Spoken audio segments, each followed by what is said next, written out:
আসসালামু আলাইকুম। আপনাদেরকে একটা নিউজ দেখাচ্ছি, মানে নিউজের একটা কিউ কার্ড অথবা ফেসবুক কার্ড দেখাচ্ছি। ডিবিসি নিউজ, আমি যখন নিউজটি করছি ঠিক 5 ঘন্টা আগে তারা এই নিউজটা করেছে।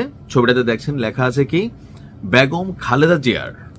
কি লেখা আছে একটু ভালো করে দেখুন, যে বেগম খালেদা জিয়ার জানাজা না হওয়া পর্যন্ত সারা দেশের দোকানপাট বন্ধ থাকবে। এতটুকু অংশ দেখে নিশ্চয়ই আপনার মনে হচ্ছে এটা কোনো নির্দেশ অথবা আদেশ। তো এই নির্দেশ বা আদেশটা কে দিবে? এটা কি রাষ্ট্র দিয়েছে? এটা কি সরকার দিয়েছে? অথবা কোনোভাবে কেউ কি দিয়েছে? তো বিস্তারিত নিউজ না দেখলে অনেকেই লেখাটার অর্থই বুঝবেন না। আমার কাছে মনে হচ্ছে যে অনেকগুলো চ্যানেল আসলে কে যে কার মোটিভ নিয়ে কাজ করে, এটা বেগম খালেদা জিয়ার জানাজা নিয়ে বিতর্ক তৈরি করার চেষ্টা। কারণ কমেন্টে হাজার হাজার কমেন্ট আসছে যে আমরা তো পেটনীতি করি, খালেদা জিয়া মরছে, দোকানপাট কেন বন্ধ রাখবো? এটা কি রাষ্ট্রীয় কোনো আইন? বিএনপিকে আমাদের ভাত খাওয়াবে নাকি জনাব তারেক রহমান আমাদের জন্য পরিবার চালানোর জন্য পয়সা পাঠাবে? এখন অনেকে বিষয়টা বোঝেনি নাই, বিষয়টা ছিল কি আর হেডলাইনটা নিউজে কি করা হয়েছে।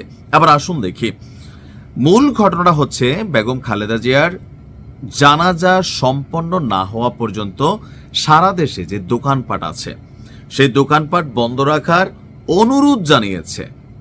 অর্থাৎ এটা কোনো নির্দেশ না, অনুরোধ জানিয়েছে বাংলাদেশ দোকান মালিক সমিতি এবং দোকান ব্যবসায়ী মালিক সমিতির নেতৃবৃন্দ। তো আমার মতে যারাই অনুরোধটা জানিয়েছে জানাইতে পারে, তবে এই ধরনের অনুরোধ না জানানো ভালো।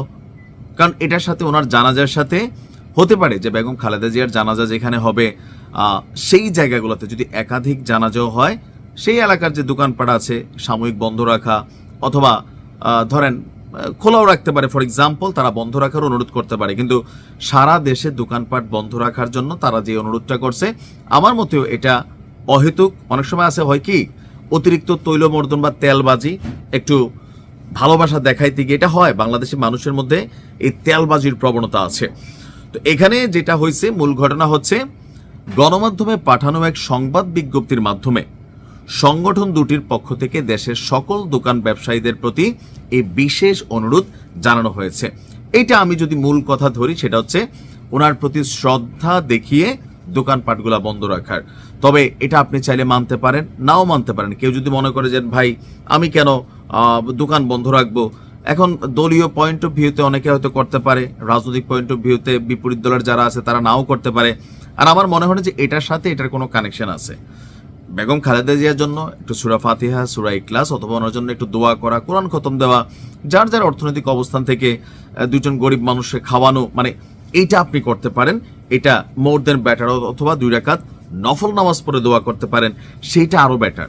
কিন্তু দোকানপাট বন্ধ রাখার জন্য যে অনুরোধটা, এটা না করলেও চলতে পারে। তারপরে তারা করছে, যার ভালো লাগবে মানবে, যার ভালো লাগবে মানবে না।